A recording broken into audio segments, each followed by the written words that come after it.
At 65, my life had settled into a quiet rhythm: morning coffee, a little gardening if my joints behaved, and evenings spent watching home renovation shows I pretended I might try one day. After my husband, David, passed away 7 years ago, the house seemed to expand with silence. I'd lived here nearly 5 decades, and I could walk through each room with my eyes closed, knowing every creaking board and fading wallpaper pattern.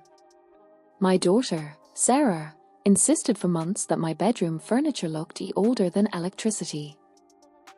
Eventually, she won. We went to a furniture store, and I let her talk me into buying a sleek new wardrobe with sliding mirror doors, nothing like the heavy oak one David and I bought when Nixon was still in office. The night before delivery, I found myself doing something absurd: putting on perfume before bed. The same perfume I used to wear when David still teased me for it. I laughed at myself for caring how I might look to a stranger who was just doing his job. At exactly 10 a.m., the doorbell rang. When I peeked through the peephole, I nearly stepped back. The installer wasn't the middle-aged handyman type I had imagined. He was tall, broad-shouldered, with dark hair and a warm, steady smile that made me suddenly aware of my breathing. "Mrs. Mitchell," he said. "I'm Jake, here to assemble your wardrobe." "You can call me Bev," I replied, far quicker than expected. Jake followed me through the house, admiring details I hadn't thought about in years. The crown molding David installed. The quilt my mother made. The scuffed but well-loved floors. There was something gentle about the way he spoke, as if he wasn't just making conversation but truly noticing things. When he began dismantling the old wardrobe, I found myself pulling out pieces of my past: a silk scarf from a forgotten anniversary, handwritten notes from David, dresses I hadn't worn in ages. Jake glanced up when he noticed me lingering on an old showbox of letters. "Hard to let go of pieces of your life," he said softly. "My mom still keeps my dad's mug on the counter. He passed a while back. Some things just matter."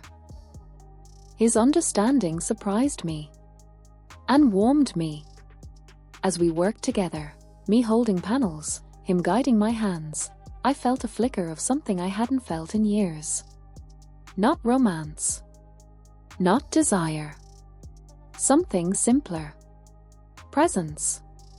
A sense of being seen. By the time the wardrobe stood half-built and sunlight bounced off the new mirrors, I realized I was smiling more than usual. And Jake, well, he had woken something in me I thought had gone quiet forever. The morning after Jake installed the wardrobe, I wandered through my house like someone trying to settle into a room with new air. It felt different, brighter, lighter, almost expectant. I kept finding myself glancing toward the hallway mirror, fussing with my hair, choosing better slacks than I'd worn in months. Even I couldn't fully explain it. Around 10 a.m., just as I was watering the violets on my kitchen windowsill, the doorbell rang again. A package delivery, I assumed. Maybe the neighbor. Maybe a church friend. But when I peered through the peephole, my heart did something ridiculous. Jake stood on my porch, not in his uniform this time, but in jeans and a blue button-down, looking younger and somehow more real. He shifted nervously, running a hand through his hair. "Morning, Bev," he said when I opened the door. I was knee-high for another job and thought I should check if everything's working right. The doors sometimes need adjusting.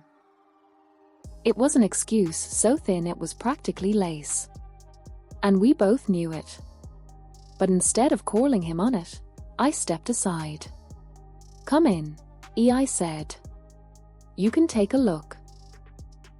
We walked up the stairs together, silence thick with unspoken things. When we reached the bedroom, I froze for a moment. My unmade bed, the soft morning light, the mirrored wardrobe, it all suddenly felt too intimate. Too vulnerable. "I can come back later," Jake said gently, noticing my hesitation. "No," I whispered before I could stop myself. "It's fine." He slid the wardrobe doors back and forth with practiced hands. "Everything's perfect," he murmured. Then he turned, and his expression shifted, the professional mask falling away. "That's not really why I came," he admitted softly. My breath caught. "I know." He stepped closer, not rushing, giving me time to pull away if I wanted. I didn't. His eyes held mine, searching, asking without speaking. "This is crazy," I whispered. "Maybe," he said. "But I haven't stopped thinking about you since yesterday." "Jake," I said gently, "I'm old enough to be your." He shook his head before I could finish. "Age doesn't change how you made me feel. Alive." The word sank into me. Alive. It was exactly how he made me feel too. And when he asked, very softly, "May I kiss you?" I heard my own voice answer, steady, sure, impossible. Yes. The kiss was gentle at first, like he was afraid I might disappear. Then warm, tender, full of emotion I hadn't let myself feel in years. In that moment, life shifted. For weeks after that kiss, Jake and I lived in a soft, unspoken bubble. He visited whenever he could, after work, on days off, sometimes arriving with daisies or takeout from little restaurants I'd never tried. I cooked for him, told him stories about my teaching days, listened to him talk about growing up in Portland and losing his father. Nothing about it felt forced. Nothing felt planned. It was simply two people finding comfort in each other's company. I hadn't felt so alive in years. But life doesn't allow secrets to stay secret forever, especially not in a neighborhood where Mrs. Henderson across the street had binocular-level eyesight and Olympic gossip stamina. It started on a Sunday, family dinner day. Sarah brought her teenage twins. Michael and his wife brought their kids. I was peeling potatoes in the kitchen when I heard a motorcycle pull up outside. My heart did a foolish skip. No. Not now. Not today. But when I opened the front door, there he was, Jake, holding a small bag. "Brought that replacement bracket I mentioned," he said. His smile softened. "Didn't know you had company." My pulse stuttered. "You can come in for a minute. Just to drop it off." He followed me into the kitchen. And that's when Sarah walked in. She stopped so fast her twins bumped into her. Her eyes flicked from me to Jake to the bag in his hand. Then to me again. "Oh," she said, one syllable loaded with a hurricane of judgment. The twins stared openly. Michael's eyebrows shot up so far they nearly hit his hairline. Suddenly the kitchen felt small. Too bright. Too revealing. "You must be Jake," Sarah said, voice tight as a bowstring. "Nice to meet you," Jake said politely, offering a hand she barely shook. "Jason, ever honest," blurted. "A mom, that's the motorcycle guy we've seen leaving Grandma's house." Every molecule of oxygen vanished from the room. I swallowed. Jake installed my wardrobe months ago. He stopped by with a part. Sarah didn't even blink at the excuse. Right. Jake sensed the tension. "I should go," he said quietly. I walked him to the door, heart aching. He squeezed my hand once before leaving. When I turned back, Sarah was waiting with arms crossed. "Mom," she said, "we need to talk." Dinner that night was stiff, awkward, fragile as thin glass. And I knew the secret I cherished was no longer mine alone. The week after Sarah walked in on Jake felt like walking a tightrope. One wrong step and everything would crash. My phone buzzed constantly with her calls. Mom, he's too young. Mom, you don't know his intentions. Mom, this isn't normal. I listened. I tried to stay calm. But inside, her doubts felt like little cuts. One evening Jake came over, sensing the tension in my voice. We sat on my back porch, the early summer sky glowing pale gold. You don't have to defend us, he said gently. I know this is complicated. I'm tired of hiding, I admitted. I'm too old to sneak around like a teenager. Jake's expression softened. Then don't. I'm not afraid of being seen with you. His certainty made something inside me settle. So I made a decision. I'd tell both my children the truth. The real truth, not the filtered version. I invited everyone for Sunday dinner again. But this time, Jake would sit at the table, not in the hallway, not pretending to drop off apart, not hiding behind polite excuses. When he arrived, flowers in hand, sleeves neatly rolled, I saw the nerves in his eyes. But when I touched his arm, he steadied. Michael arrived first. He greeted Jake with cautious friendliness. Then came Sarah. Her expression was unreadable. We all sat around the dining table. Roast beef, mashed potatoes, rolls, the familiar comfort of tradition. Jake reached for the dish closest to him, and Sarah watched his every move like a hawk studying prey.